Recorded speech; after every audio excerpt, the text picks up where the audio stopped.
two, One. one. Monkey bars.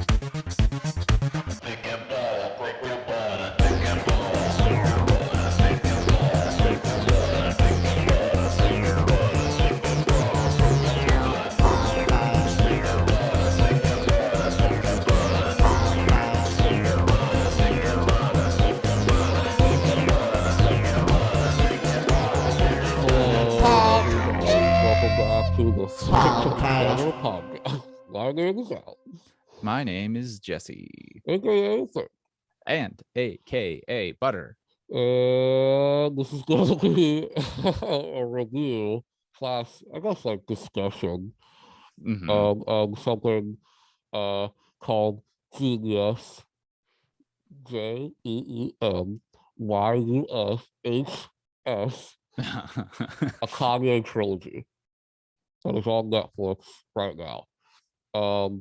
And we just kind of wanted to do a discussion about it because we both watched it and we both thought it was very interesting. Um, and we haven't really got a chance to like discuss it, like what we kind of liked about it. What because I think for me, I've mentioned him many times on this podcast. I'm a huge Kanye West fan of his music. And it's important to say that in this day and age. Um, I love his music, so I was gonna watch this, and I was fascinated to see because I don't really know what this was either. Like I had heard that there was gonna be like a Netflix documentary kind of thing on Kanye, and I didn't really know what it was gonna be until I pressed play, really, and was really surprised at what it turned out to be and what it was, which I thought was really interesting, you know. And so, yeah, we're just gonna discuss. This is on Netflix right now. It's split up into three parts. I think in total it's about 300 minutes, which is like math. I think it's about 4 hours. 4 hours. Well, they're each about an hour and a half, so that's Yeah. 3 hours plus another hour's 4.5 hours. Yeah, so it's about 4.5 Right. hours. Right. So yeah, if you're Kanye fan, go watch it because it's really interesting. But so like what do you want to start talking about first? You just want to Yeah, talk it's kind of about a like hard what it thing. is, you know? Yeah, I It think is interesting. that was I think I've mentioned this on this podcast about how much I've wanted just sort of a big documentary that was just a big retrospective of Kanye's life and career. Yeah, Like I was very excited to see that film eventually, and then it happened and it was put right. on Netflix, and that's really But is not what in this the film way that is. you think it would be. You know Yeah. what I mean? Well, what really caught me off guard was I was expecting it to be like a collection of footage from his career, someone not so Yeah. close to him as what this film Were was, you which was also like, expecting it to be more like a traditional documentary, you know, where they interview people and they, you know, it's like a whole retrospective of his career, you know?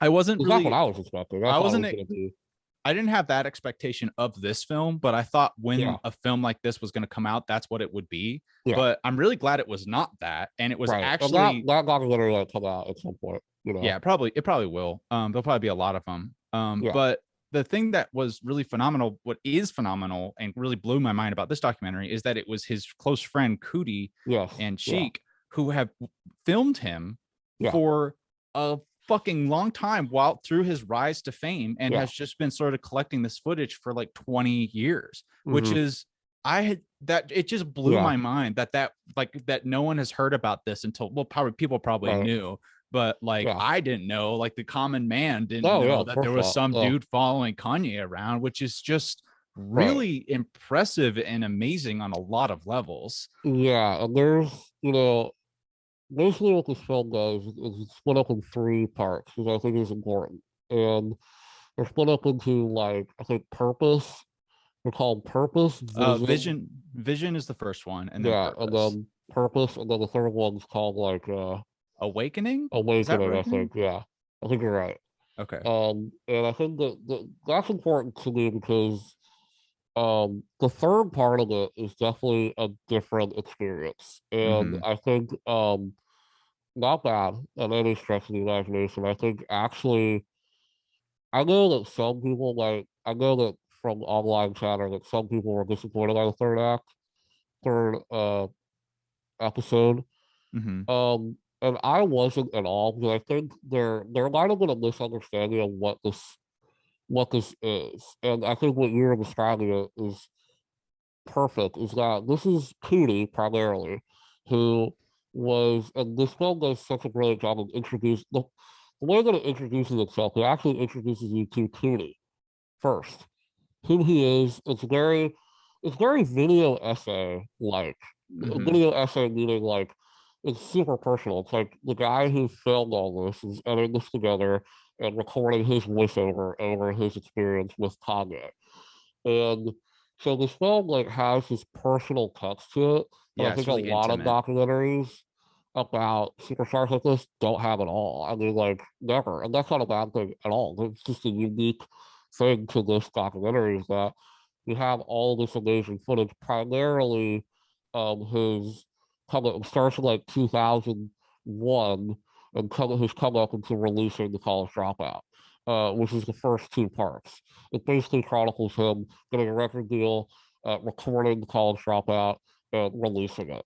And then the third part is something completely different that we will talk about, which I thought was really interesting. But um, yeah, so this film like has this like incredibly interesting touch. I think he even references hoop dreams in the beginning of the Yeah, he first part, does. Yeah, he does. which hoop dreams is like maybe my favorite documentary of all time. It's this extremely powerful look at inner city Chicago life that this filmmaker Steve James followed these two young inner city Chicago kids playing high school basketball, and it chronicles their dreams into making the NBA.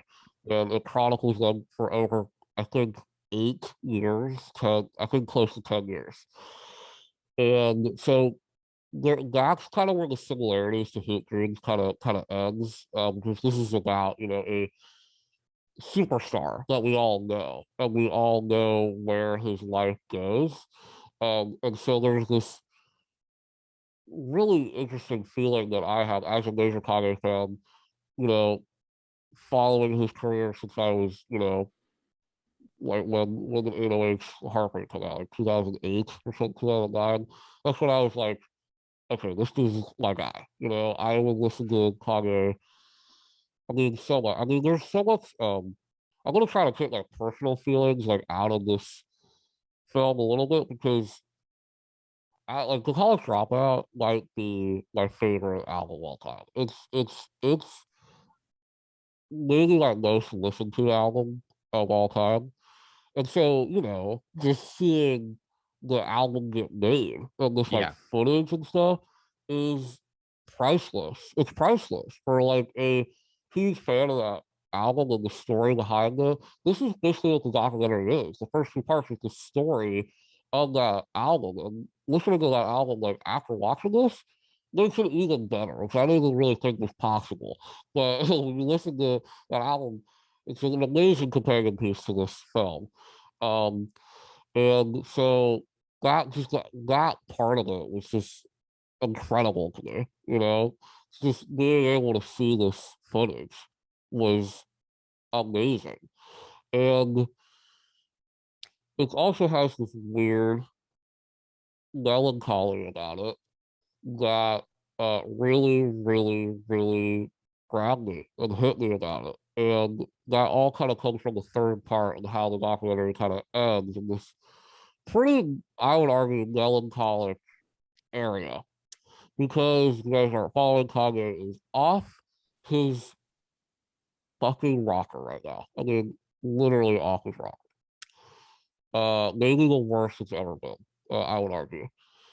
So there is this really weird sadness to this film because really what the film ultimately becomes is like a movie about losing a friend,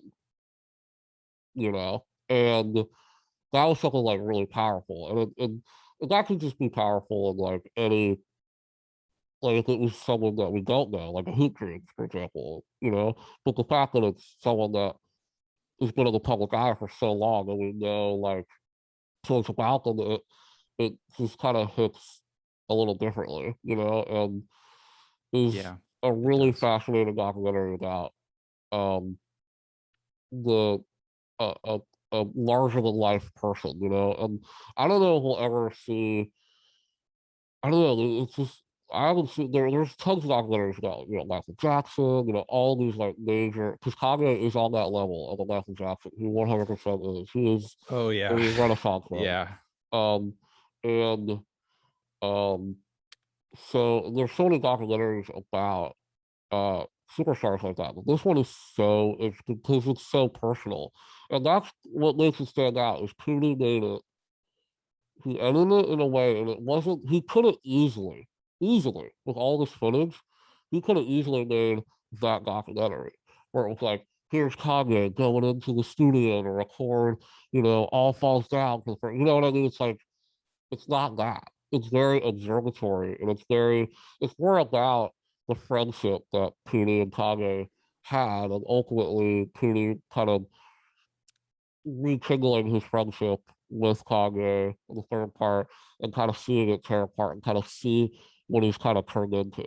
Yeah, I Um, think I think one you of the know, things one of the parts from the documentary which is what is significant about this film, and I think what you're getting at is that Cootie really set out to make a documentary about Kanye, not Yeezy. And the film right. that the There's a documentary great you're talking line. about, There's a great line in the movie where Cooney goes in the third part. He's like, because he hasn't seen Kanye in 5 years, and yeah. they uh rekindle, and he's like, I I was excited to see Kanye, but I never met Yeezy. You know, Yeah. Yeah. meaning that there are two different people, to Right. him, Yeah, and I think that he really did a solid point of sort of examining the two different sides of yeah, it.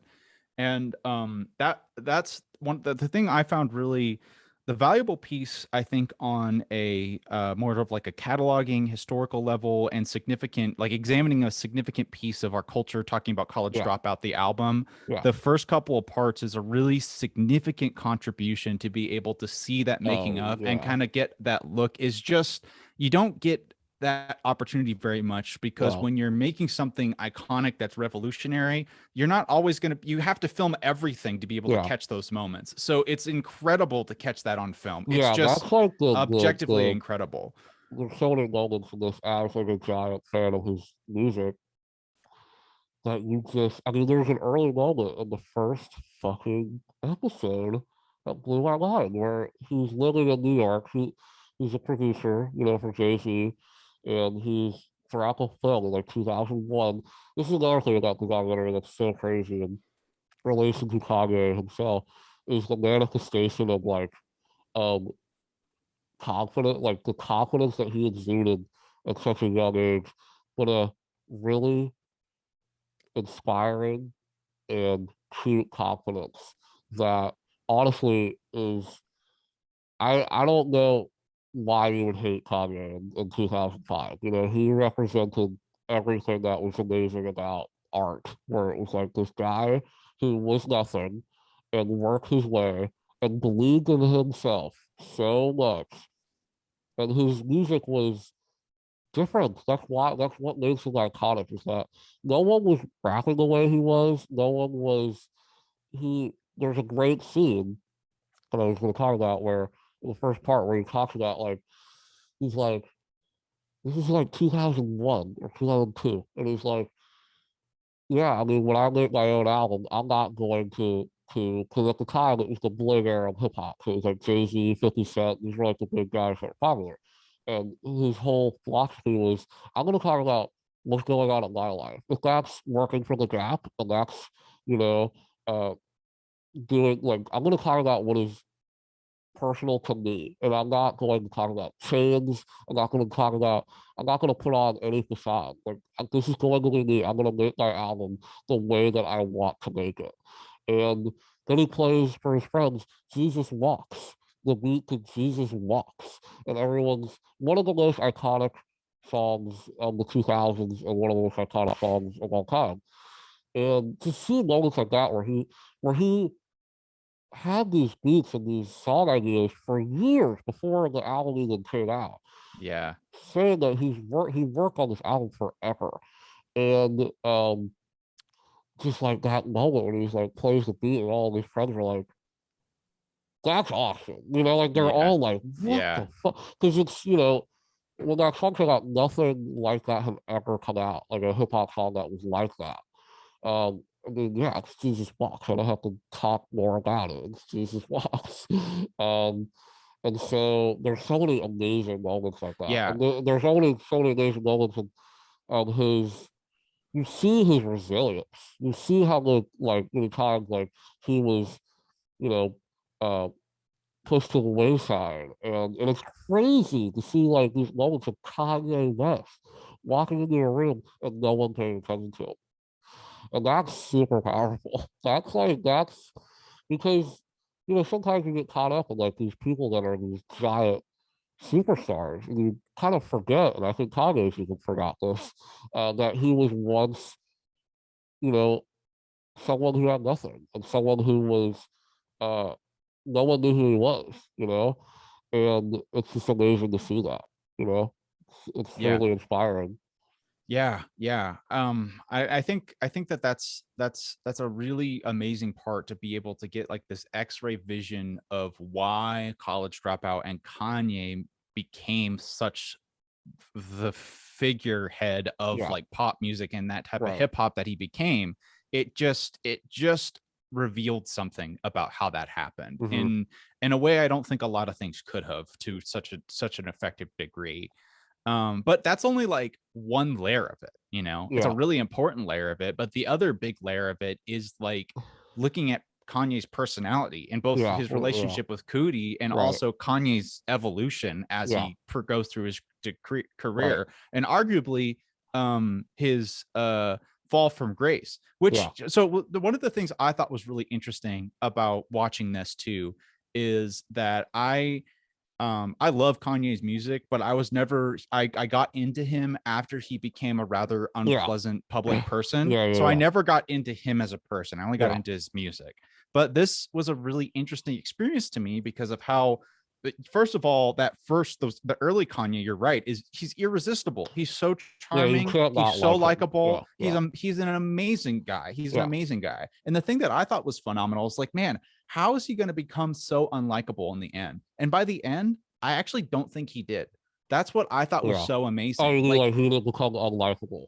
yeah, even at the end, that Yeah, I mean that's his something about public Kanye. Yeah, yeah, his yes, public yes, presence was yes, he had these yeah, aspects that were really unlikable, and something yeah, had changed, like something had yeah, affected him, obviously. But he yeah. was still like, this guy's a genius. Like when him talking about fashion and stuff, him working with Well, people, watching him do all that stuff. the whole segment of like, I mean, I knew you were gonna like this because the Tootsie Ghost Yeah. recordings, just that whole section of that third part was so amazing to see because he was obviously in a really good place when he was recording that, with Cuddy and there, and he was open about something that album has connected with people, a lot of people. It's basically a cult classic at this point. Is that record? It's not like mainstream appeal. I think Reborn is really the only one that went like really huge for good reason, but um, and that's more because of Kid Cudi and his amazing performance on that song. And it's an amazing song, amazing Kid Cudi song that Kanye heard and was like, "What the fuck?" And then he just did a verse on it, and so it was great. That's the centerpiece of the album. I would argue is Reborn, and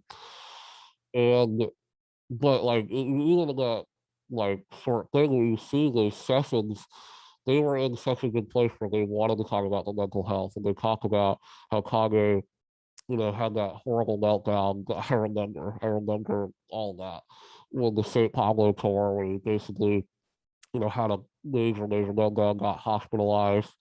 That was kind of the moment when things were different, and things went downhill. And that's when his mental health was revealed to the world, and his bipolar and like all these things that we know in Kanye today.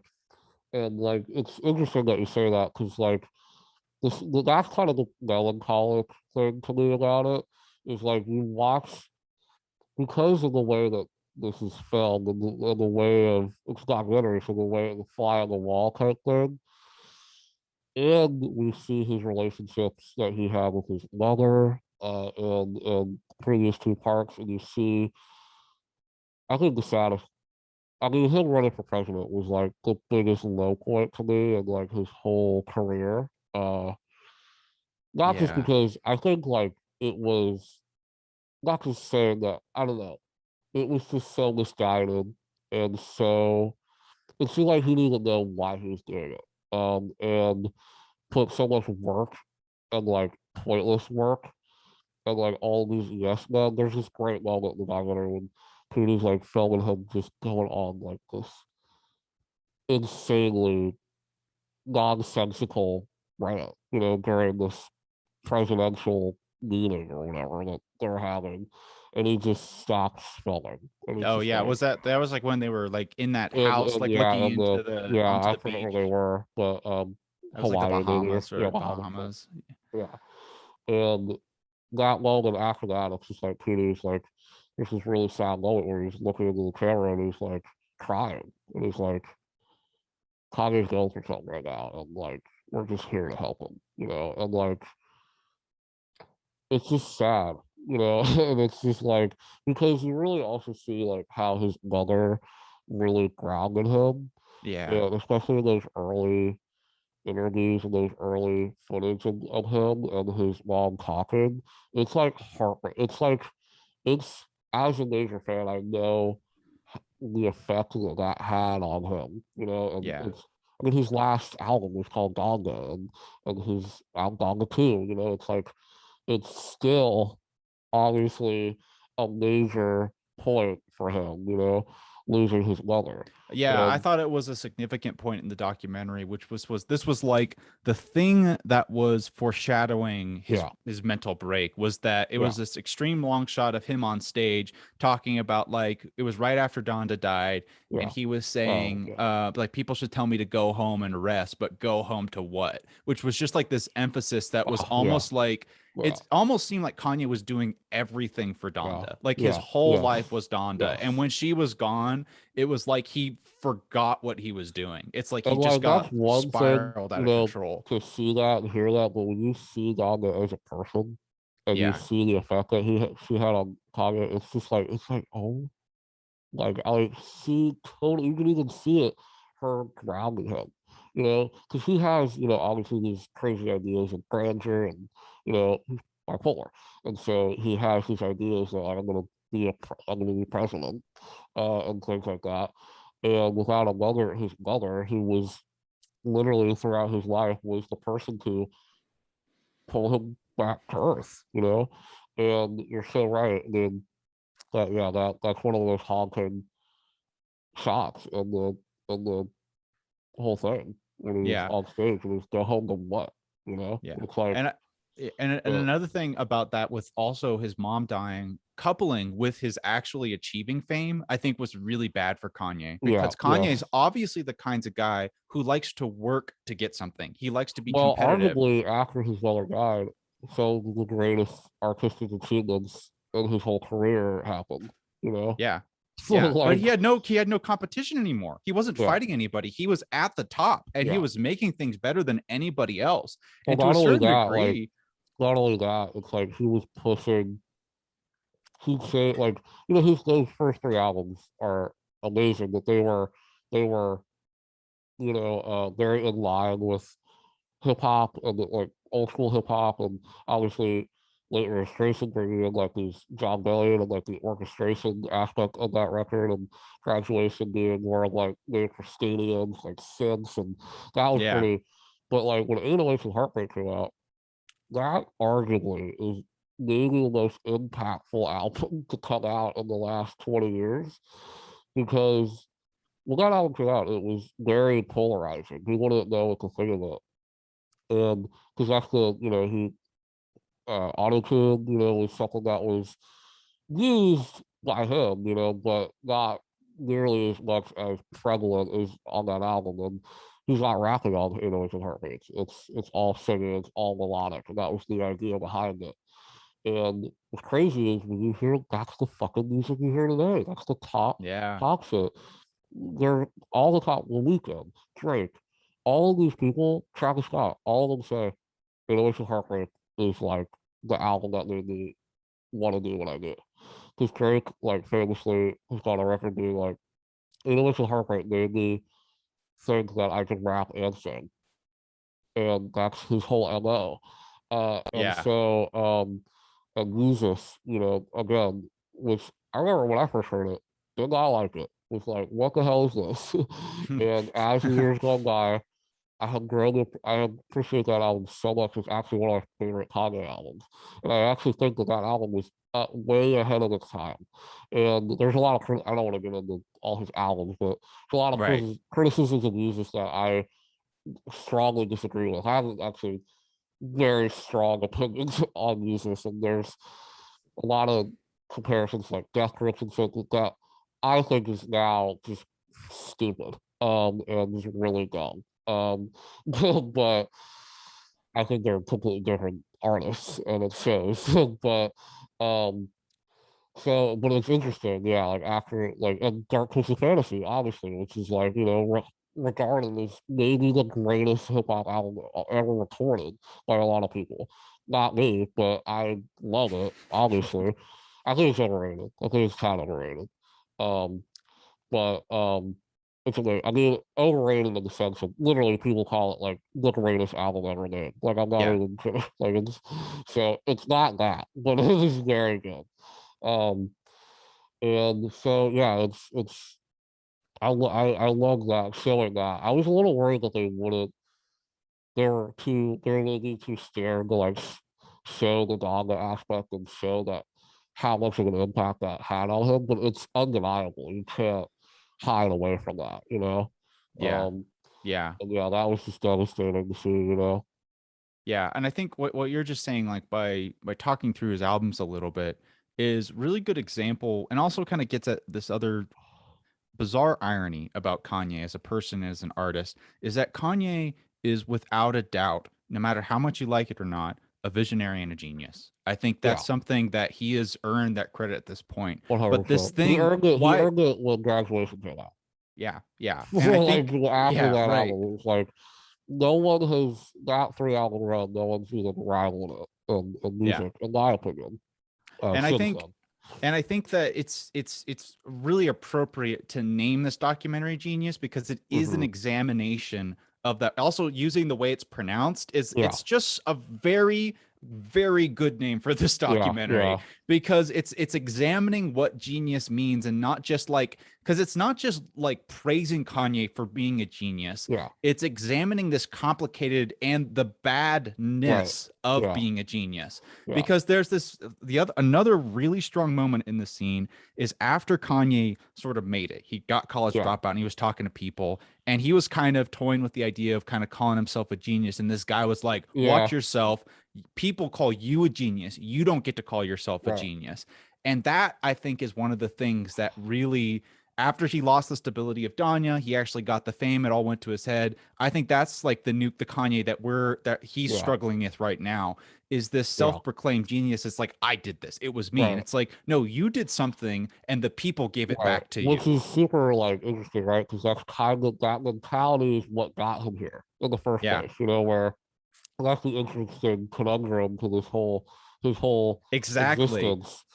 And I Exactly. think at some point, I think it's just getting a little corny and ridiculous now because he's Kanye. He's released like he can stop making music and he's a legend. Like he can drop off the face of the earth and like people would still be like, And I "You're mean, a lot of people a would prefer legend." that at this point. That's what a Yeah, lot of people wish he would yeah, do. yeah.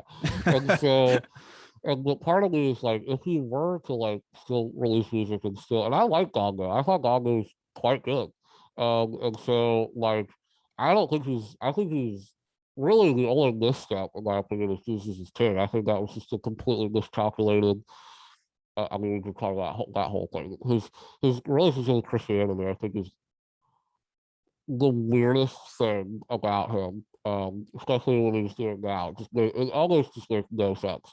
And it's like I'm actually getting really weird, creepy vibes from his relationship with religion and how he's using it.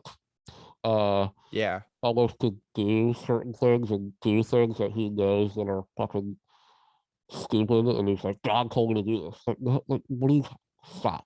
It's like Yeah. almost bringing religion in to justify some of the things that he's doing, which is Right. really evil, I think. It's gross. It's just Yeah, it's not scary. cool. It's scary. Um, so Jesus is the only misstep, in my opinion, that he's had. Honestly, like I think every album that he's made, yeah, there's ones that I like more and dislike more, but they all are expressing where he was at the time, and Yeah. like, and all of them, believe it or not, are maybe except for Ye, which I do love, but Ye was kind of a throwback to like his earlier, and there's still some cool experimental ideas in that, but it wasn't as like experimental as like Michael Pablo, for example, or Ganda, honestly. But my point is like he's always every time he puts out an album, it's like there is something new about it, and there is something like, and that's something that I think is so impressive about him as an artist, that he's continuing to almost prove I people agree with wrong, that. I agree with and that. and so that's really cool. But I think like this documentaries is so. It's also just interesting to see his creative process, like just watching Oh, yes. Oh like my gosh. Yeah. him like how he kind of It's does amazing. things. It's amazing, especially like in the third act where he's a veteran at this point, and the way that he talks about things and the way that he like looks at things is just what makes him great.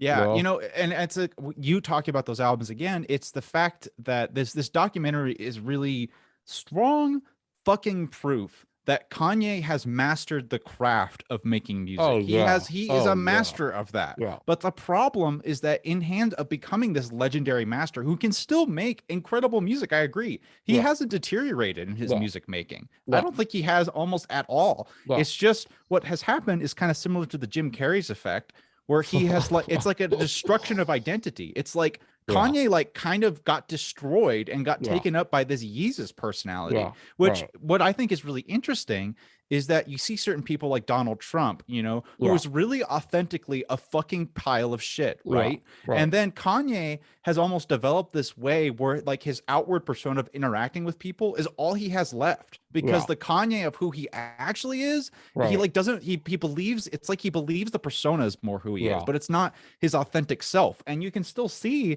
that he's like in that third act is a great example. He's like when he's just talking to his friends, it's like that's the same kid who was in the first one. He's Right. just fucking sad and on meds and like Right. lost in this identity Right. crisis, Yeah. which is where this melancholy comes from that you were talking about. Yeah. But it's like, and then on this other side, so he's in this crisis of not knowing where he is or like his self being destroyed, and he's Right. still able to come back and release this music. And it's a Yeah. very wild ride to experience him going through this process where it's like crazy shit happens where you watch him like do this speech for a presidential election or with that group of people talking. It's just like this man needs to go into a mental institution. Yeah. And then another's time where you watch him work or make something and you're like, Yeah. Right. this man needs to be protected. I Yeah. will Right. protect him with everything I own because he Yeah. is a gift to this world. And he's both. Yeah. It's crazy. That's just like I think what makes people so fascinated about him, like just in general, is like that push and pull. It's like Oh really, yeah. and there's part of me that believes that he knows that, like he understands his outward persona, and he understands like the drama and like the attachment that he has to like create this drama or create like a stir, in the public eye, and then release something, And Yeah. like for years, he's been in the public eye a lot now, but for years it would be like even like since Jesus, he would like he would not do anything for a year or two or however long it takes him to make an album, and then when he's starting to push an album out, he goes and does interviews and he says the wildest shit like I ever. know. Yeah. Like slavery is a choice and shit, which is like, that was obviously him unhinged off meds and like he should have been outside and talking to TMZ. It's just I don't know who let him do that, but I mean, whatever. I mean, but so there's a weird part of me that's like, is this even like this thing now with like Pete Davidson and like all this like on this shit? It's like, is he doing this? Like, is this real? Like, is this Yeah. genuine?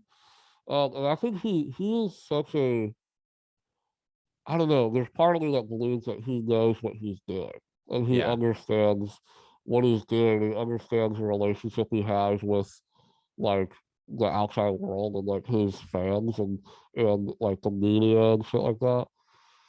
But it also could be he's just I don't have bipolar. I don't know what it's like. And we're off meds. I don't know. I mean, I don't know.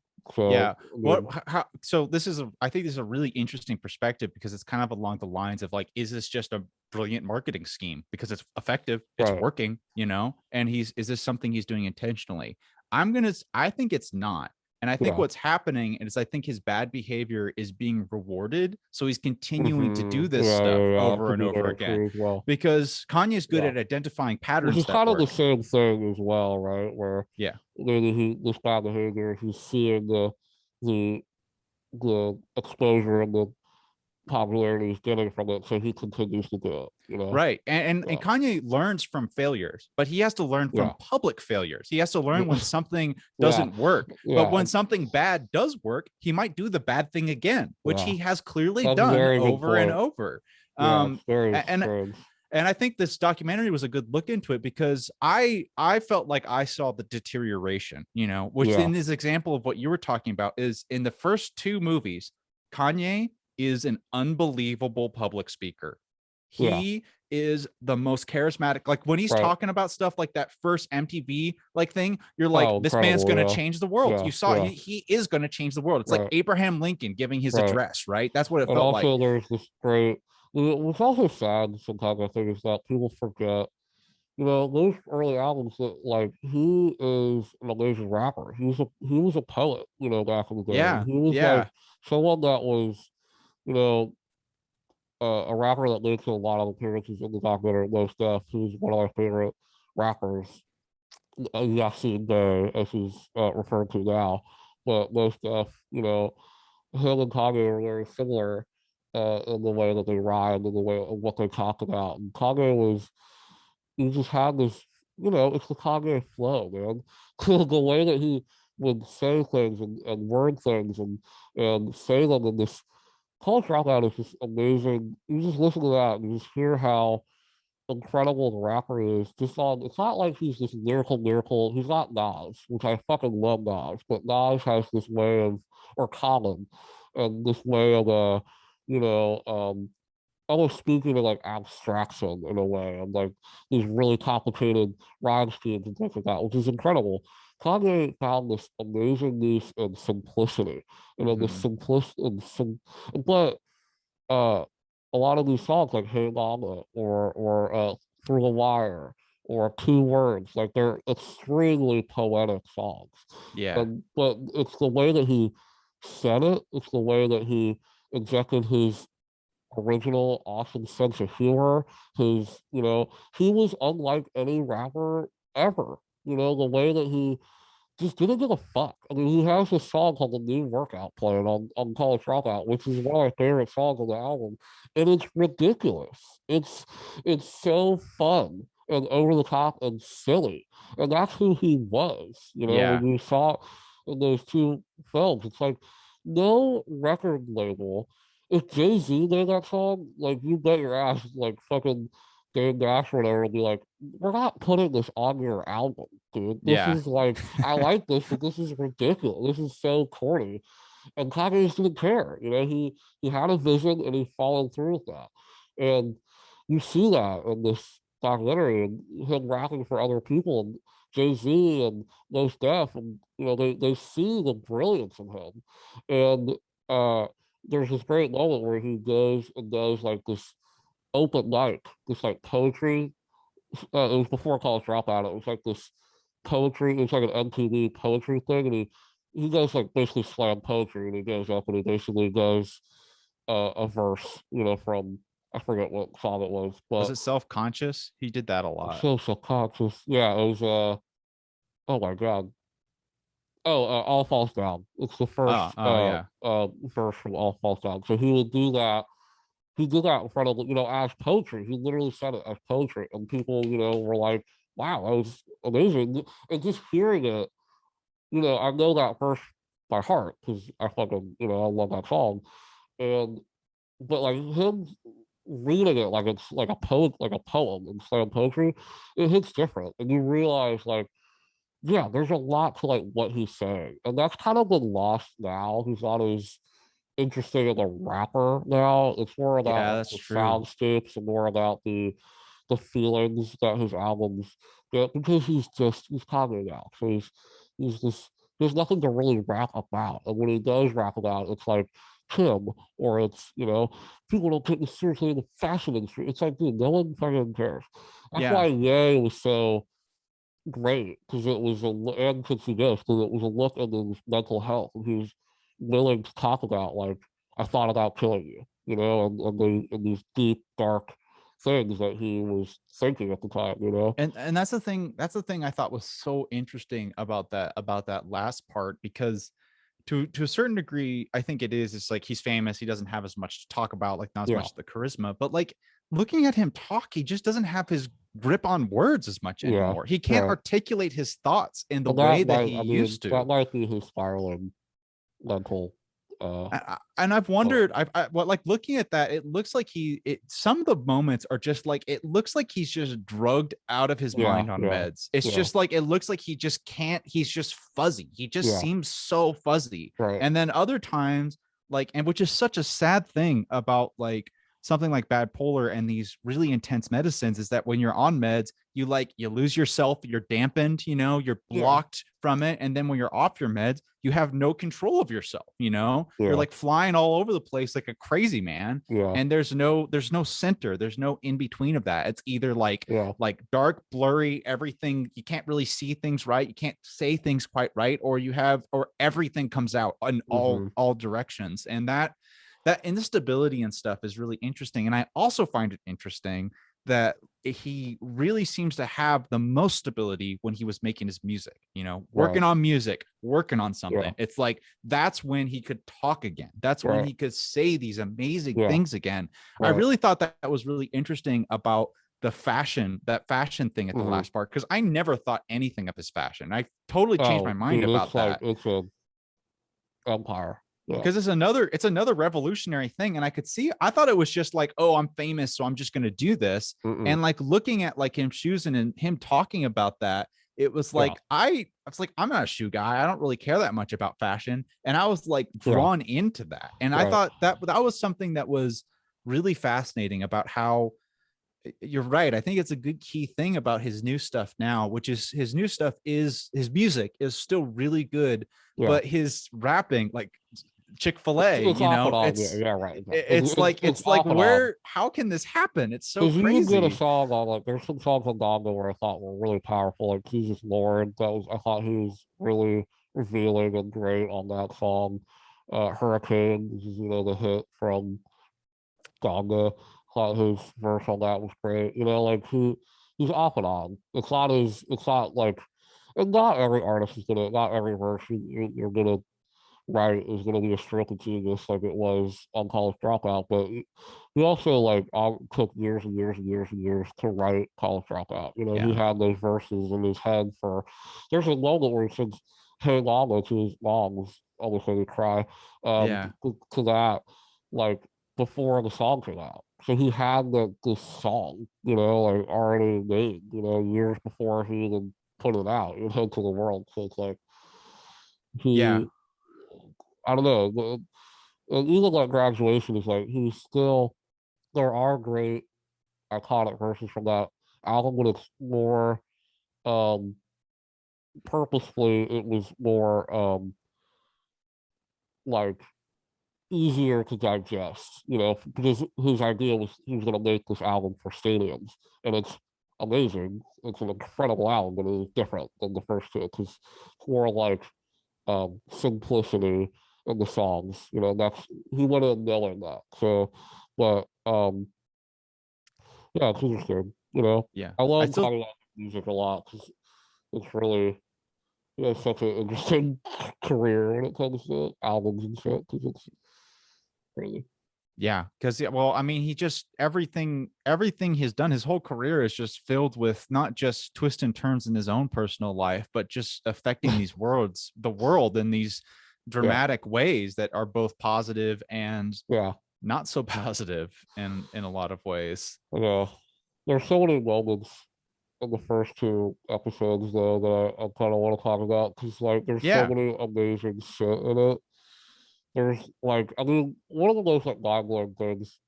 I mean one of my favorite Kanye songs of all time, still to this day, is "Through the Wire." And you know, I obviously know the story of "Through the Wire" because what the song's about.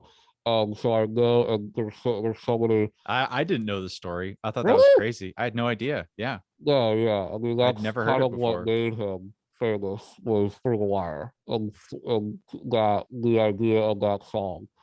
And and yeah, so even if you listen to Call Dropout, the last call, the last song on that record, and he tells that story, you know. Last call is what's funny is last call on Call Dropout was a 12-minute song. It's basically like him kind of like telling his story over this track, you know, not rapping or anything. It's just, and it's funny because you listen to that and then watch the documentary, you're like, wow, that's so cool. It's like a really cool companion piece to it because it's like, yeah, you can listen to Last Call, like, someone's probably done it, but listen to that song and then cut the scenes from this documentary to that Yeah. song. You can Yeah. do that.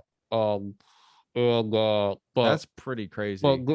just I love that song for fucking years since I was like 12, and was blown away. And as I got older, I'm blown away by the sample chop and how it's a song through the fire, and then he picks it up to make it sound like through the wire. So it's genius. I mean, we didn't talk about his sample, his you know, seeing him work with samples and the ideas, and I mean, it's just revolutionary what he was doing with samples at the time.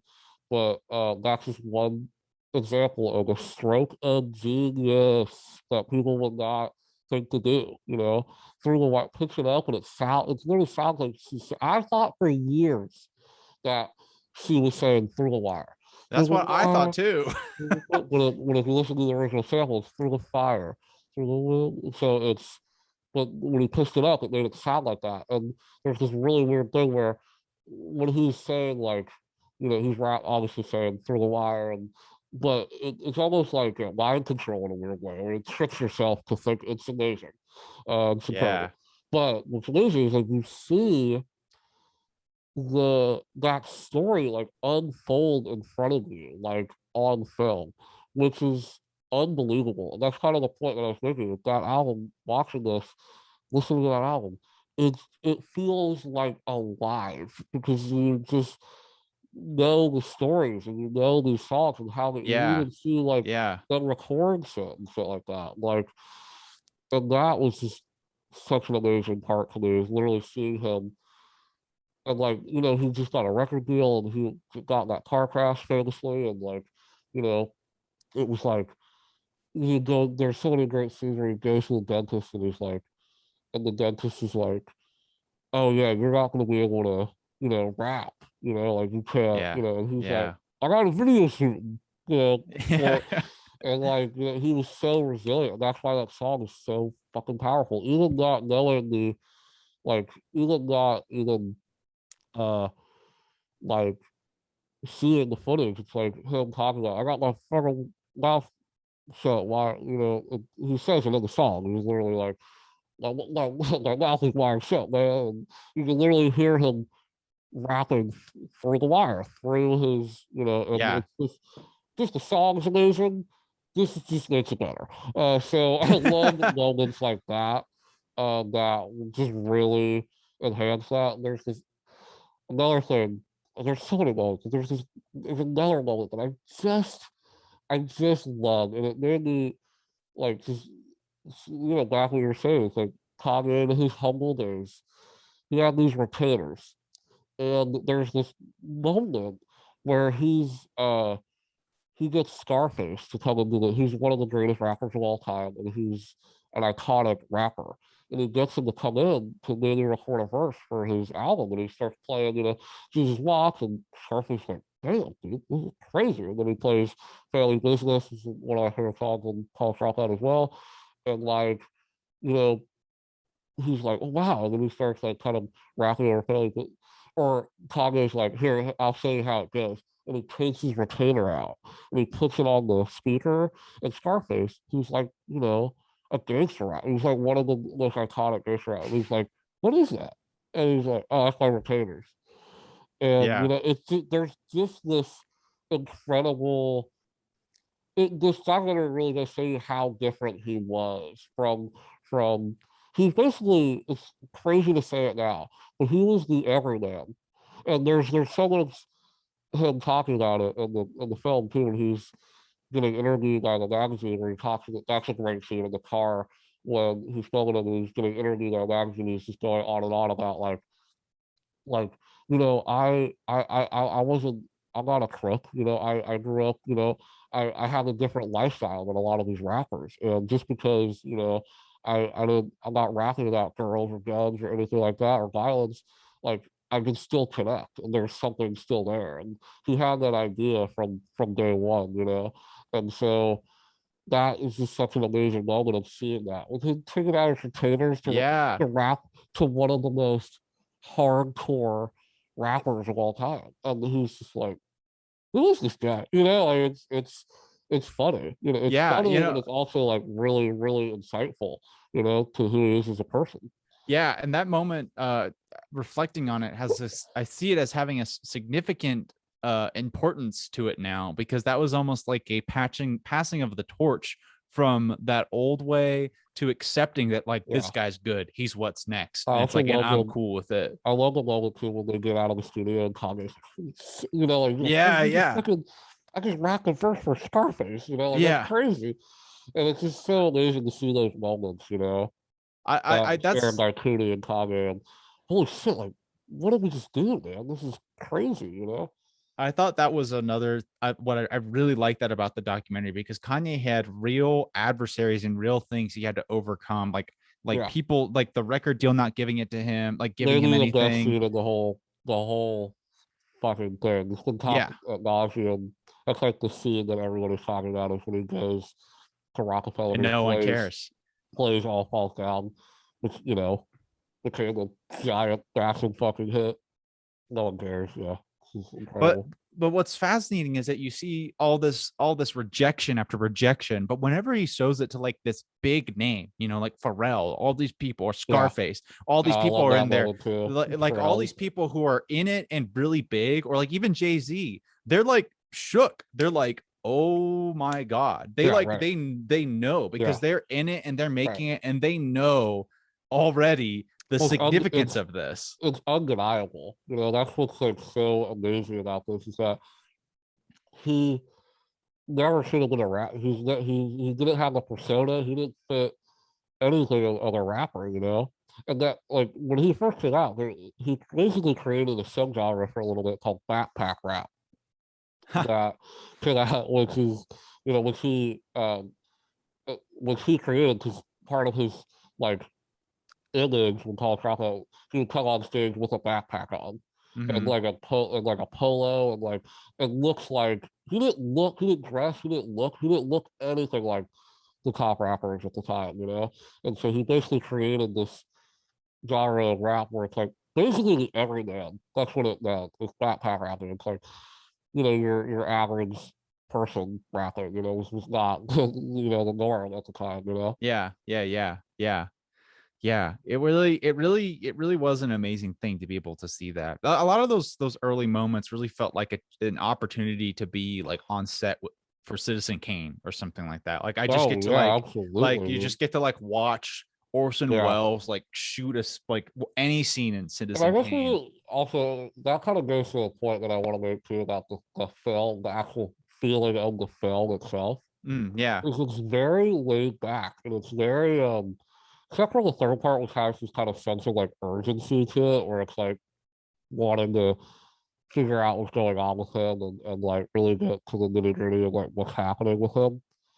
Um, but the first two parts are very relaxing in that way. You can almost just like put it on in the background, and That's a look good and point. check in every once in a while because it's just like it's just the way that it was edited. It really does make you feel like you're in the room with all these guys, and like that's something that I love about it. Like the second part, a lot of that is just them in the recording studio. Yeah. And as someone, as like like someone who loves producing too, some of these moments are priceless to see.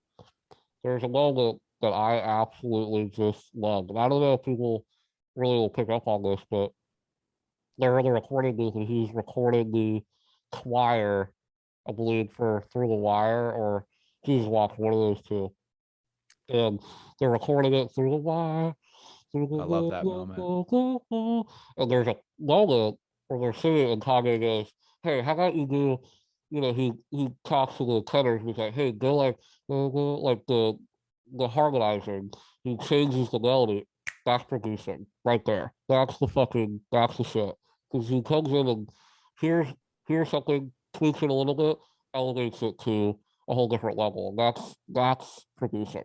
Yeah. Um, That and scene was like also crazy because they did an example of first shooting the choir, which was them just that Jim just singing, kind of going through it, and it sounded really yeah, good. And then after totally. Kanye made that note, they played it back to back, and it was like, you're right, it was just like the power of God was behind it now, and it was Right. huge. All the same Yeah. people, all the same Right. elements, but just that one note of think of it like this, and it just changed it completely. Exactly.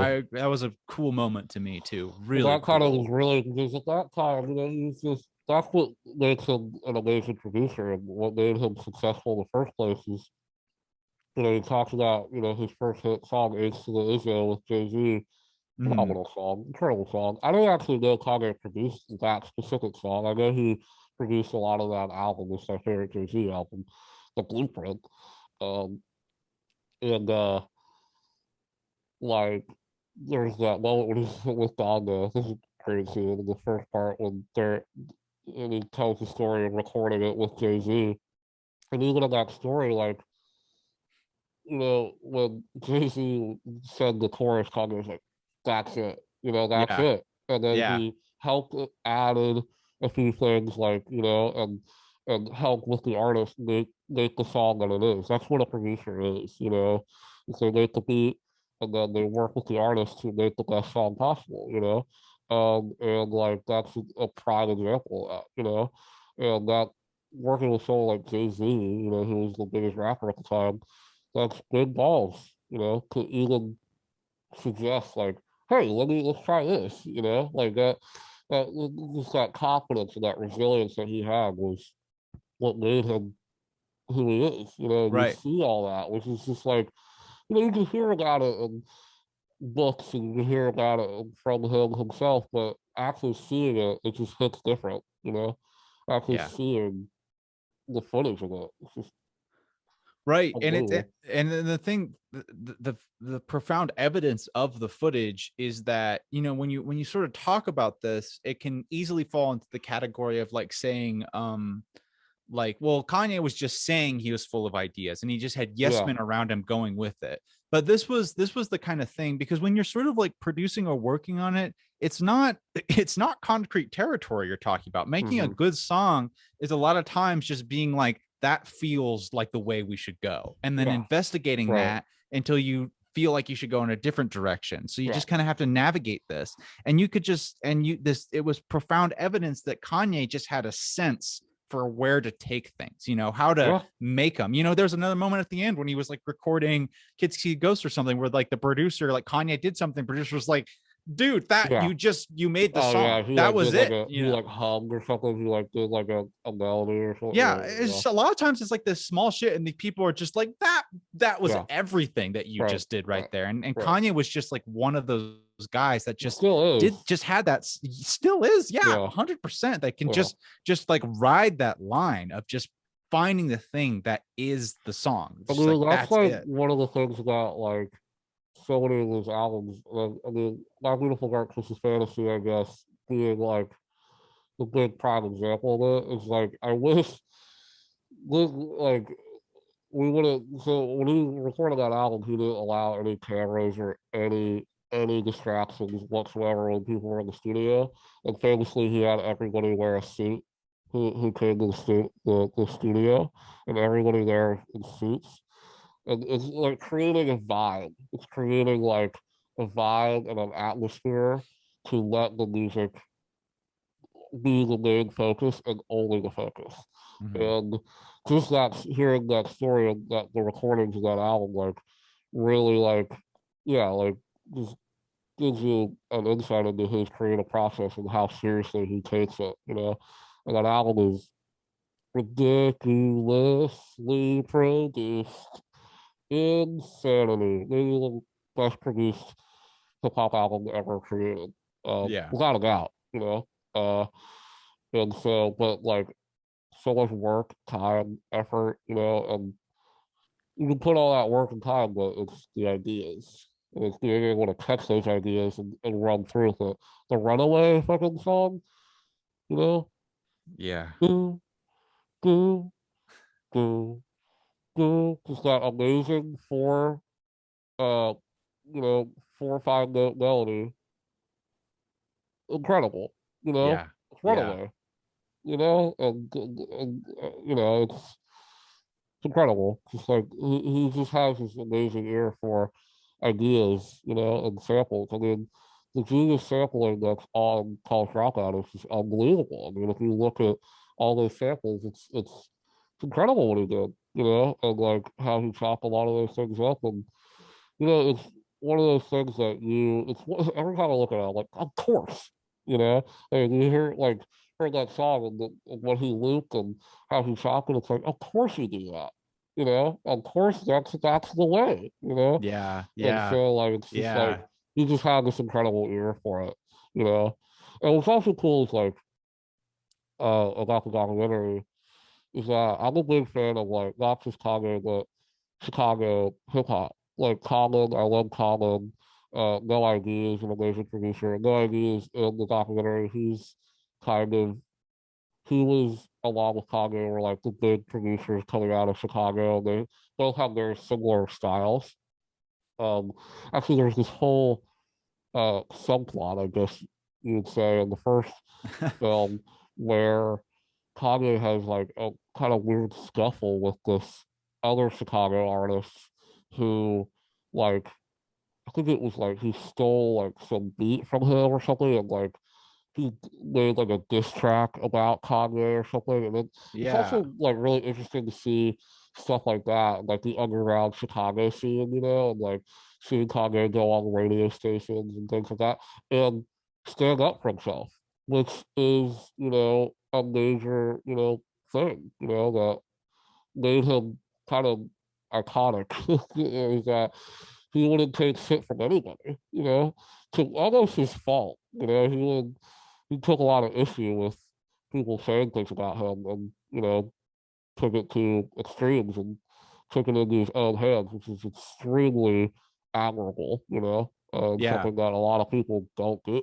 You know, You know, and it's also again a great like identifier of this paradox of who he is now, yeah, yeah, because that watching that is what makes him great, right, but that is now what makes him awful because yeah, he can't take feedback. yeah, So it's this weird blending of back then he was in the vibe of like not just like fuck you man, you don't know yeah. me, I'm I gonna think do this I think the how I difference need is to. I think he takes feedback on the music. I mean, that's obviously clear, because with Jesus is King, like he obviously knew that a lot of that album did not hit and a lot of it just didn't work. And with Andanga, it's the Jesus is King influence is still there, but he updated it and made it a little. just better. So I think, but taking feedback in his own personal life, and I think he's like anything but the music. You're right. I think he just doesn't kind of. Right. He thinks he's right all the time, which is not, you know. Right, which is that it's just like an interesting example because the confidence is what led him the right place, but it's right. also the thing that's like leading him the path of the black sheep, take him deeper Yeah. into this And despairing like all this place. thing that like it just saddens me because I just think that he is, watching this just makes you really like the guy because Yeah, just, I think he's just lost. He's just a lost person. And, it really is a kind of interesting study on, this happened, there, people this famous. It's just like something happens to you. And without his mom, who was somebody who grounded him and somebody who obviously was with him through and through, yeah. and through his come up and through everything, And I he think isolated life would be himself different. by ostracizing Cootie and people like that. He Exactly, he right. like Yeah, ostracized his whole support system right, was gone, right. and he And I just think, had the persona. and I don't know what it was. I think maybe it was he just felt like that he didn't have a, I don't know, he just got focused on the work and just that's all he cared about, and which led him to all these different avenues of fashion and making groundbreaking music, like truly groundbreaking music, that just broke the universe. So I don't know, it's sad.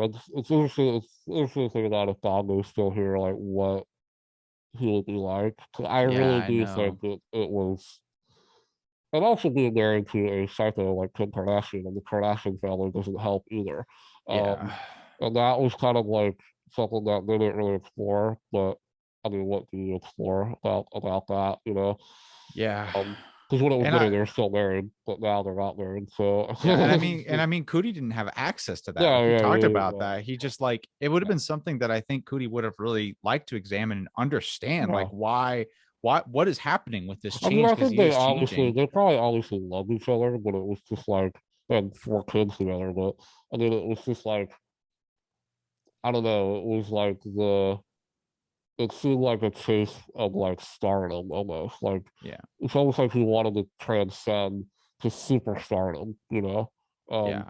because at I that mean, point he already was, but that brought yeah. it to a whole other audience and a whole other level of fame. Yeah, I mean, it's just tricky because it's like they're just both very problematic people in a lot of different ways, and it just seems impossible. Which Yeah, it's well, not it was, it is truth that they had a problematic yeah, relationship. right, Yeah, and about the third part, which you kind of mentioned at the beginning about the idea about it being not as good or not as yeah, satisfying, which I think the true genius of this is mostly located in the first and second one. I yeah, agree with that. But the third film is still incredible. And the yeah, reason it's unsatisfying is because the ending is still happening. yeah, Kanye's not dead. He's yeah. not stable. Not This is only is an he not dead, open-ended he's book. it's rampant. It's still like in a high. It's still at a high point. Yeah, an all-time high point. So we Yeah, have the film came out at a point where there is no resolution. There is yeah, no resolution to this. So right, the ending is just like a look into this new arc where who knows what the fucking story is of yeah, this. Like right, we're in completely new territory with it, yeah. which it really got me thinking about that at the end where it's just like, man, that that's like the melancholy and kind of uncomfortable because I thought like after him running unsuccessfully per president like this time around, like he would do other things. But Yeah. I don't think he is. Like I think we're gonna like I see the mean, end of this story in 2024, which it's is interesting to crazy. see like after he got presidential run, he like did he did Donda, which and those large the biggest release of any album I've ever even heard of or seen in my entire life, where you had like those listening parties and those and stadiums. You got thousands of people to come to listen to a unfinished album 3 times. Yeah. Super Yeah. impressive. Um, and he's kind of cultivating this thing now with the stem player. It's very cool. I want one. It's $200. It looks very fun. My buddy has one and he really likes it.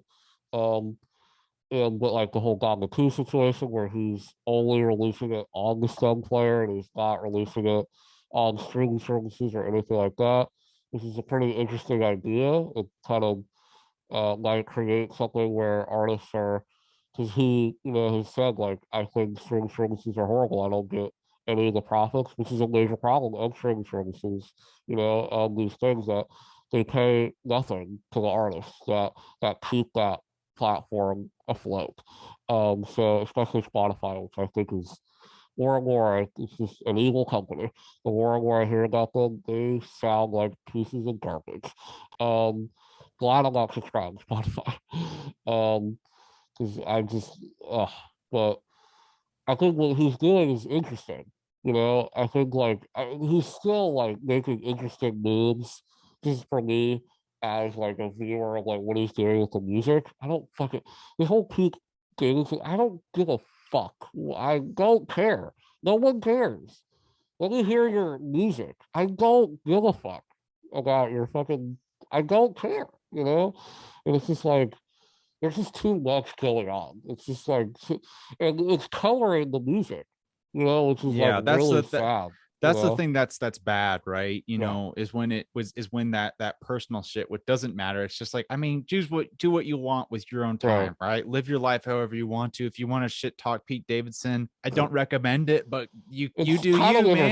entertaining, But like, but it's but but it's a real tragedy when you let that bleed into the thing that is connecting with people and yeah, is right. it's kind of like along those ideas. This is a weird comparison, but the feeling of it is similar to me, and I'm not which is along the lines of like George Lucas not releasing the individual cuts of like Star Wars along those lines. It's like, dude, Well, he doesn't like, own them anymore. right. But still, like, not having access to those original cuts is kind of similar to how I feel Yeah, about this situation. It's like you don't have control of this in the yeah, way that you think you do. It's right. not you I care about. It's what you Yeah, make that I yeah, care right, about. And right. when you tamper with what you make, it Yeah, affects everyone at a personal degree, right. Like, Yeah, it is personally affecting to me that I can't yeah, see those original cuts of Star Wars. It is a yeah. tragedy. And it's a similar kind Tell of me way. It's about like it. it's a tragedy that the new Kanye signal is going to have him shit talking Pete Davidson. It's like, you are making my life worse by doing this. What's something about that song is it's pretty good, and then Kanye starts rapping, and then Yeah. you're like, "Fuck, man, fuck." Pete Davidson's ass, and then Julia Fox is like, "Who?" That's one of the weirdest relationships that's ever happened. Julia Fox from Uncut Gems and Kanye West. Never thought I'd see that. Um, but yeah, my life was never easy. Fucking DJ Premier and scratching on it. It's awesome. And Kanye's the worst part. God Yeah. damn it.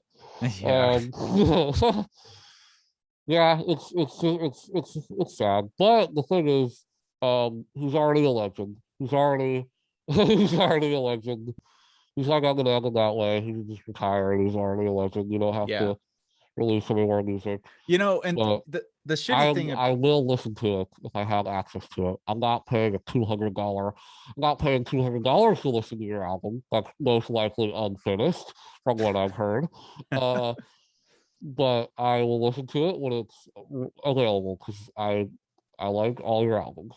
So Yeah. to some You degree, and kind of the shitty, I just thought about this, and sort of like the shitty thing about this documentary, which is ultimately a good thing, is that now I am really invested in Kanye as a person. So yeah, beforehand, where like I right, could just care about like, release a good album. If you don't, yeah, I don't give a fuck. Turn off everything. But yeah, now it's like, I care about this person. yeah, And since he's right, like, I want him to find resolution now, yeah. because like I honestly think he deserves some kind of I think you know resolution. what's weird. Yeah, she deserves it. 100%. I mean, I completely agree with you. I think he deserves it, but I I didn't also used to think think that. It's just like, you're destroying yourself. I don't care what you do. But no. now it's just like, come on, man, you can do it. Well, and it's Fix also like yourself. it's just sad to see he's a mentally ill person that is in Yeah. the public sphere. It's just and he's like a superstar and he's crazy and Yeah.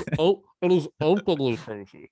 Yeah. And part of me loves that about him that he's openly like I have these mental issues and like I'm trying to deal with it, but the weird part about him is that he sees it as a superpower, and he sees it as who's described as bipolar is like he doesn't have the extreme lows, but he has extreme highs, His mania, yeah, just the mania, mania. yeah, which is like someone with his stature and his level, and it's scary because he can do anything, basically run for president and have Yeah, some people vote for him and yeah, possibly win.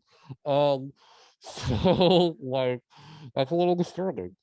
Um, but yeah, I mean, also weirdly, this is such a personal thing, but if we find some kind of peace and like some kind of, he'll just make better music.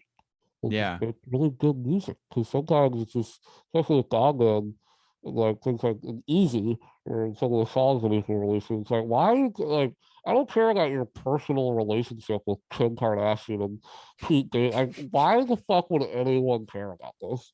Uh, it's almost like he's doing it because he thinks people want to hear that. And like maybe people do, I don't know. I don't.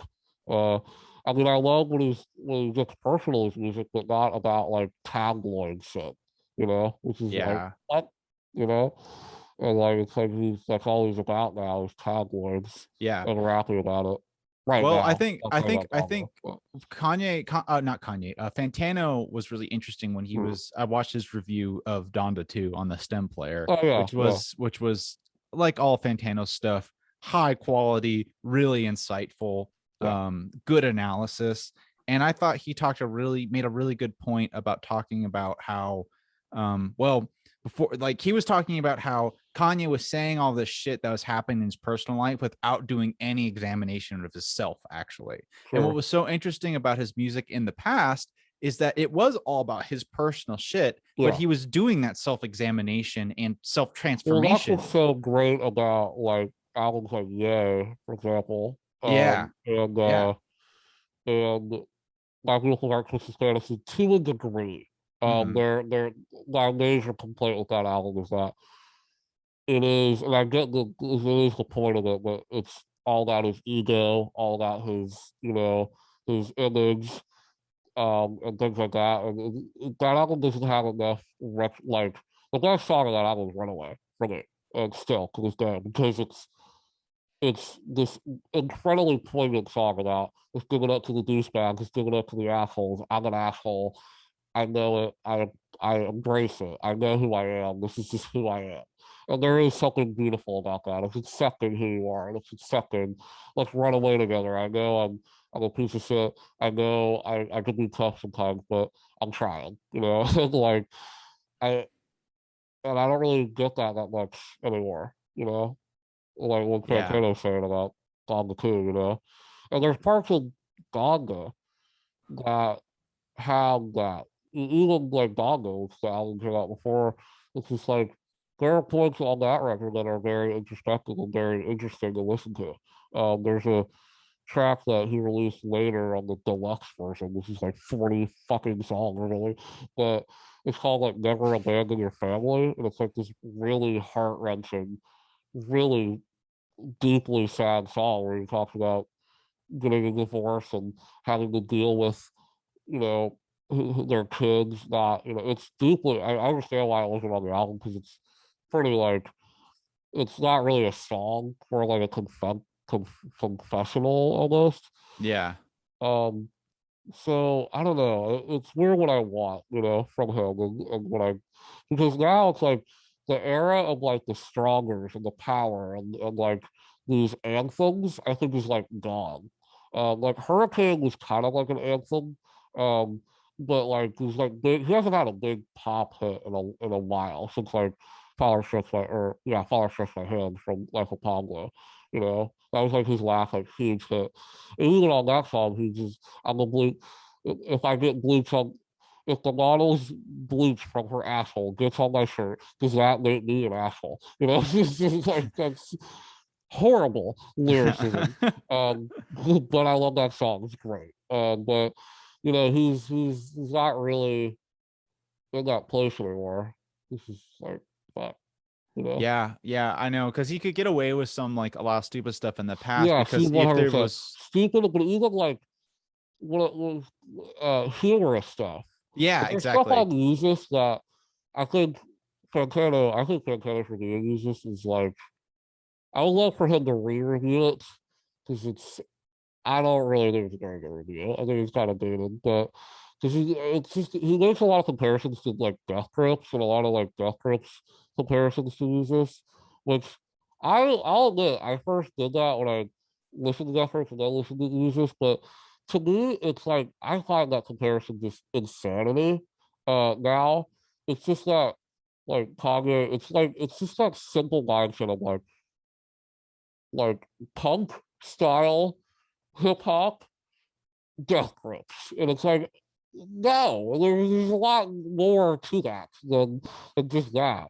And Jesus to me has like moments on it that are totally Kanye. Like Bonnie there, like showing up in this amazing, angelic, outro or this amazing sample of Nina Simone, or it has that Kanye touch. It's not like Kanye is like, I'm just gonna do death grips. It's like that's so like I think that's just so lame, that criticism. And like there's also like many other fucking people who made music like that, not just death grips. It's just so fucking lame. And I understand if you don't like that album, just that comparison is just so crazy to me. Um, but like it's just I don't know. I forget what I was saying. What's He got going too on in mad. music, bro? Yeah, well, Because I feel so bad because I thought that, and now when I listen to it, I'm like, why did I think that? This is so like not that, I yeah, think I was just mad at myself for almost like agreeing what other people were saying, like yeah, I Santana and totally shit, know which what you mean. I would like argue, like if I was with him, I would argue with him about that because I Yeah, strongly believe that that is not a good criticism of it. yeah, Um, that's good. Yeah. but I think one of the things we were talking about was like the idea of how Kanye has lost his sort of capacity to be able to engage with himself in a way that's or yeah, really oh yeah, present yeah, with yeah. his lyrics in a way that's not just Oh like yeah, okay. tabloid headlines. Yeah, that's what I was kind of. I think I was going to use this because of the lyricism on that album is very like we were talking about kind of the humor and kind of the outlandish stuff, and some of the outlandish stuff on music it just makes me laugh because it's that kind of Kanye absurd humor that he had on College Dropout. I'll remind people, but um, but yeah, he just like has this lack of connecting with people anymore. Yeah, which is, the other thing that's also so strange about that, again, with songs like Chick-fil-A, it's like I get if you're not quite in the groove or you don't know what's Close going on on Sunday. The anymore. song isn't called Chick-fil-A. Right, close on I wish Sunday. it was though. Yeah, but like it's weird You're my because like Chick-fil-A. because Kanye hasn't lost his worth ethic, It's he's No, still putting in the effort to yeah, make great shit, and it's like, it's fine to lay down that verse as like a tester and get the idea down. It's yeah, like I don't have a problem with that if that's how you yeah, feel. But like why wouldn't you revisit it? Why wouldn't you yeah. do another Well, version? I Why think wouldn't that you was try a major again? problem with Jesus King. If you look at like a lot of that album was recorded on an iPhone. Like it was like Kanye just like rapping a person to an iPhone, and so there wasn't a lot of effort put into that album.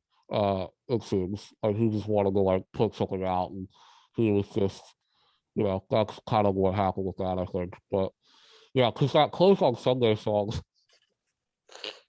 as an example, could be a funny idea, like that Chick Fil A, fucking like like Chick Fil A metaphor, whatever you want Right. to call it, is funny. Like that's funny, but the way that he's delivering it and the tone of the song, it just doesn't translate. It just comes off as corny and weird, Yeah.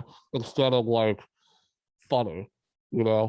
and absurd that someone who's other like I am the god, like shit like that, that is absurd, and the music fits it. Yeah. Like Yeah, and that song is not. It's weird. because I 100% believe that you can make anything work. Oh, I I think you agree can with make anything you. work. Yeah, Some things it is you're forcing it, and it's be better just to yeah, do right. something else. Yeah, right. That's the right decision to make. But Yeah, someone especially like Kanye, it's like if that's what you want to do for this, yeah. if you Let's want to work talk it. You about know. Sunday and Chick-fil-A for this Yeah, song, being I close truly on believe Sunday.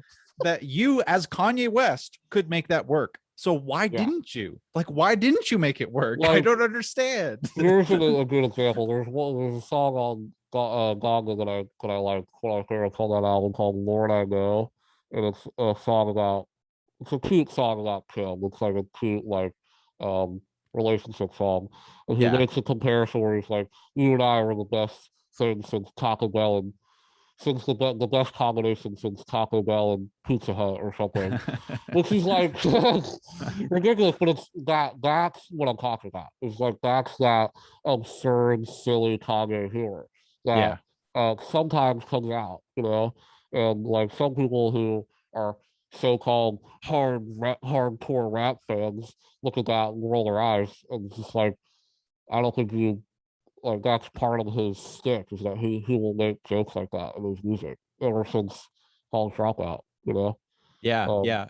Yeah, all the time. there's nothing wrong with being goofy or funny or No, weird or just like outside of the norm. Those are all really great things. And again, we saw from this documentary, that's what made him great, yeah, That's what really right. rised him up. It's just like just you just have to be serious with yourself when you put out shit. Just Yeah, be like yeah. which, for the most I think part, he is. I mean, I think he yeah, changes. yeah, right, He made a yeah, better album after Jesus is King. right. Um Oh, it's weird shit, man. You look at this like one way and you're just like, this is what it is. And you're like, well, maybe not, maybe it's this Yeah, other way. And then you just go back and forth. It's such a we're weird not really ride. gonna have a full understanding until his career is over. And Whatever the like, fuck that means, right? right, yeah, right. Whenever yeah, I don't think it will be over until he dies, but um, which will be like 80. We'll be like 60. We'll be like, what's the best Kanye album? Oh, I don't Yeah. know, Gone 8. I love Gone 8. Yeah, what if he just releases Gone no, no, Donda? no. My favorite album is Gone 2.4. What do you think of that? Because I knew you were really interested. Because that's something Kanye kind of pioneered with Life of Pablo, where he like updates his albums. Yeah. That's I, kind of I cool. I think that'd be dope. Honestly, if I we mean, have that's what like he's an doing with album, Gone 2, it seems like. I think it'd be great also because the thing with Life of Pablo I thought was cool because he finished it like Yes. where you could see it, but it would be cool to Yeah. see every Yeah, yeah. stage of it too, like have Right. access to that. Yeah, right. Well, that's Which what this Gone 2 seems like. Because now, like, if you download it, it's called like Miami version 1 or something. So, like, I think for fans, that's kind of cool, like as he works on it and puts out these new mixes and actually records, verses instead of him humming, which a lot of those songs do. It's just like, it's like, yeah, yeah. um, but I think that's a cool thing about his music in general that makes him stand out. Is like he's one of the only artists that can do that. That could like, you know what I mean? That can put Well, out an unfinished album to have people like be okay with it, and like, you know what I mean? It's interesting. I think I like what Kanye's doing, and I don't like what Kanye's doing because what I think that model is much better suited for like a Patreon type of thing where you Sure. Yeah. get backers access into that. It's like that's really valuable and that's a Yeah. great place And for I it. guess that's kind of what the Sun player is kind of doing, where it's like if you want to hear this, you know, buy this thing and you can get access to it. But it feels kind of gross when it's $200, and Yeah. just to get access to an unfinished album.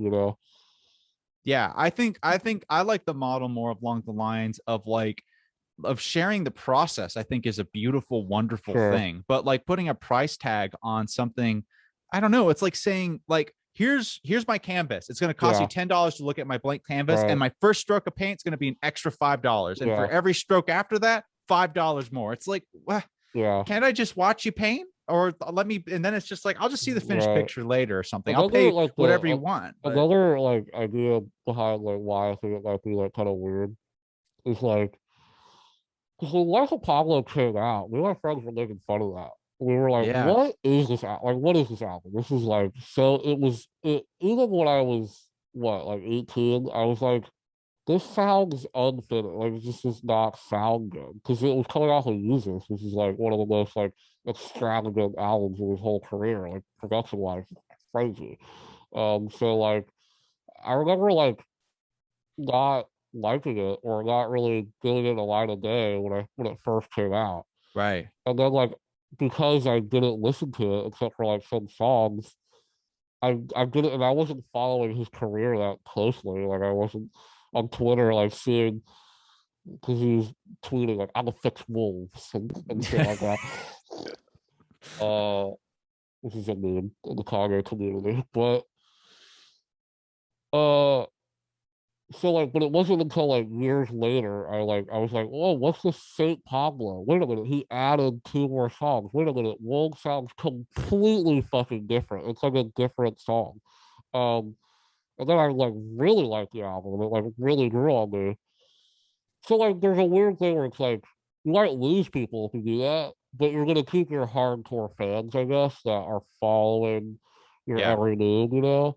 And Life of Pablo has become a classic album, but when it came out, it was not. You know, it was like, but now it's considered like I know a lot of my friends, it's their favorite Kanye album Yeah. because it's the one that I think it really depends on the one that you like grew up with and maybe the one that you heard for the first time. And I think Life of Pablo was that for a lot of my friends in high school, you know, that Yeah. when they started paying attention and listening to music that wasn't on the radio and shit, you know.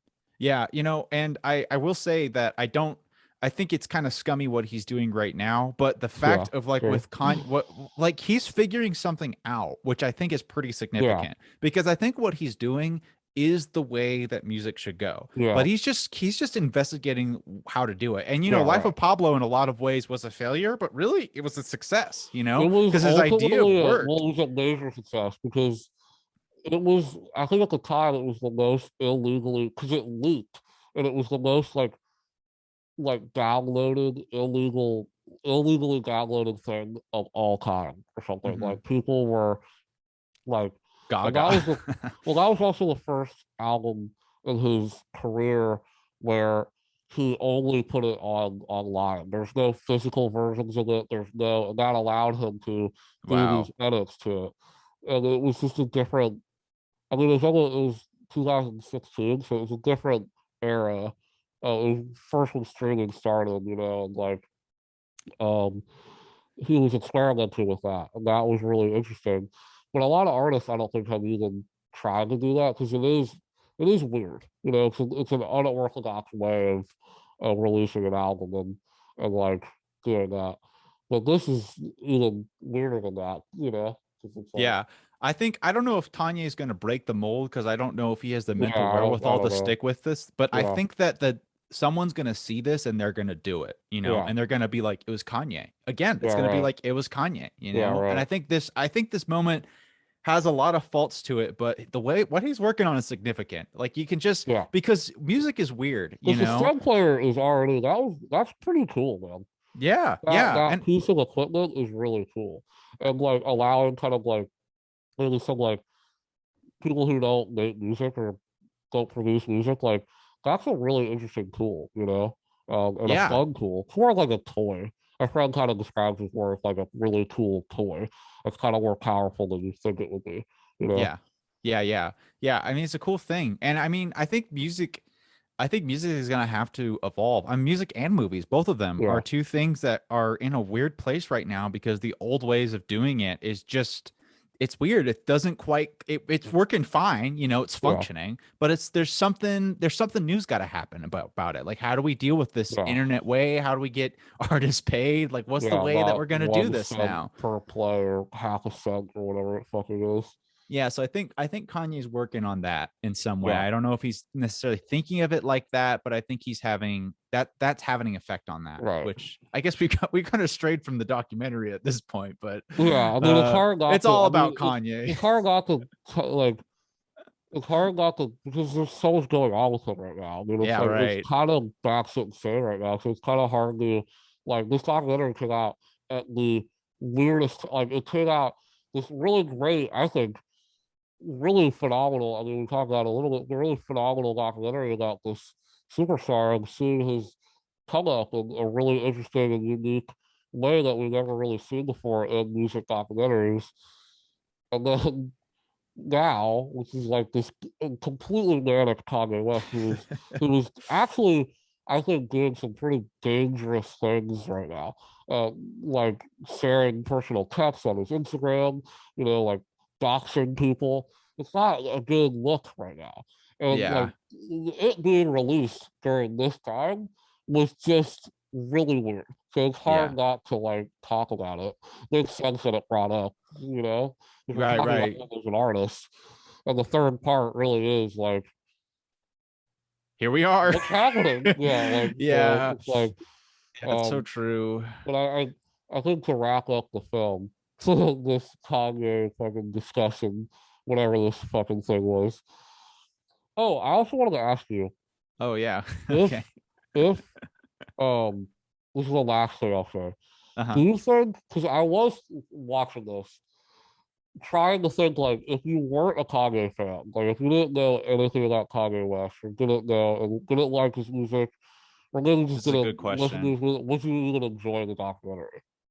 I recommended this to my mom, who knows nothing about Kanye West, Okay. because my mom's a psychologist, and Yeah. I think she would find it fascinating to watch Right. Kanye as like Yeah. as just as a person And evolution. she knows Kanye as, you know, the personality, I would assume. Barely Yeah. even But knows him. she There, definitely she like heard knows the about name essentially. She knows the name. Beyonce had one of the best videos of all time.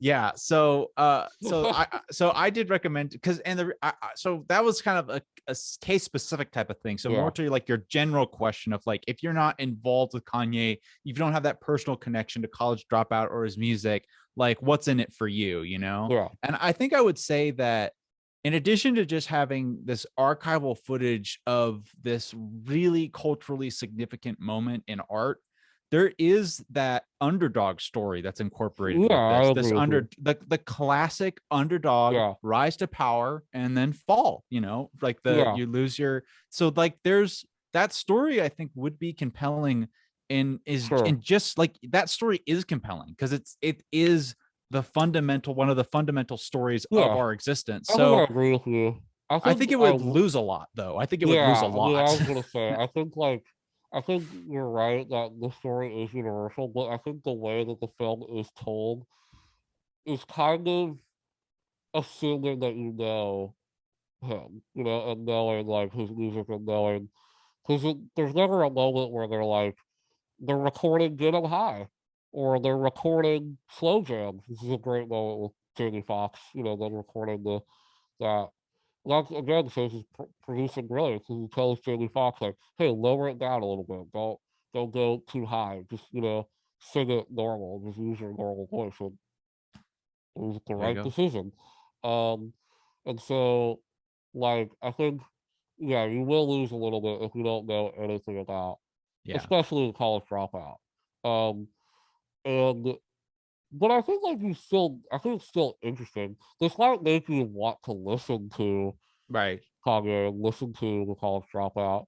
Um, I think I think that's a possibility, but I do think that you kind of, which most people are aware of Kanye, especially our age. Um, I think like most people, if you have basic knowledge of like, or heard some of his music, I think you'll enjoy this, and it is very interesting.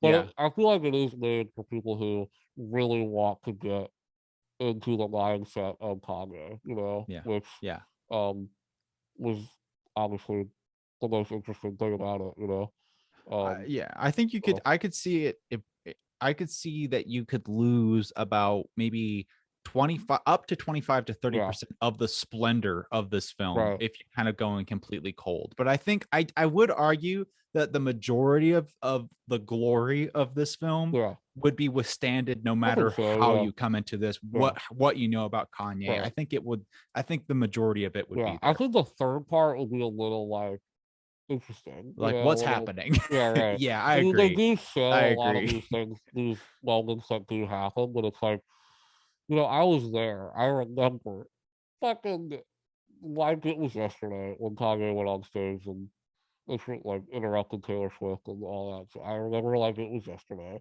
Um, so it's just that history there is really really important, I think. But Yeah. um, Yeah. but yeah, this was a really interesting discussion. I'm glad that we talked about it. Me too. It's really fascinating. Kanye's a fascinating artist, and the documentary is really fascinating. I think it's gonna age like fine wine. I think as I years go by, agree. especially those first two parts, I think it's gonna be a time. It already is time capsule of the early 2000s in an era of music, but now it's gonna be like in 10 years it's gonna be completely different. So And we'll just have to see what happens with that third part because we're in the thick of it maybe there'll still. be a We'll just have fourth to part, see. Yeah, it'd be great if Cootie made like a fourth maybe part just another to one. wrap it up. That'd be dope. Wrap it Yeah, up. make it a six. What is a six? Is there a word for like a six movie thing? Oh, I don't know. A sixology? What is it? A A sextuplet? saga, like a saga at that It's point. just a song. Kanye saga. All right, guys. Thank you guys for listening. We will catch you on the next one, whatever that will be. Whatever will be there. All right. Bye. Bye.